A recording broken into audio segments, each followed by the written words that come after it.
సదాయి అంటే సమ్మర పడకండి, సాన్నాలు బతకలేమండి. కళ్ళు సారాయిలో ఏముందో కన్నులుండి చూడలేక, కడుపు నిండా తాగితు బండి, కూడు నీళ్ళు మరసిత బండి, ఒంటి మీద పట్టేదండి, కంటి మీద దుమ్మేనండి.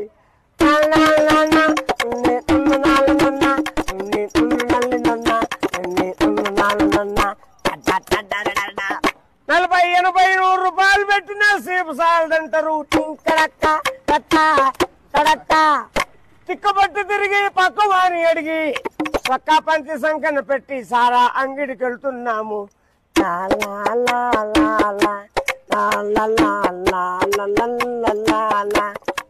ఆలు పిల్లలు ఆకిలని అద్ద సీర నూకల్లేక చేసుకున్న మగుళ్ళంతా చెమ్ముడు సారా తాగితే పోతే కన్న తల్లి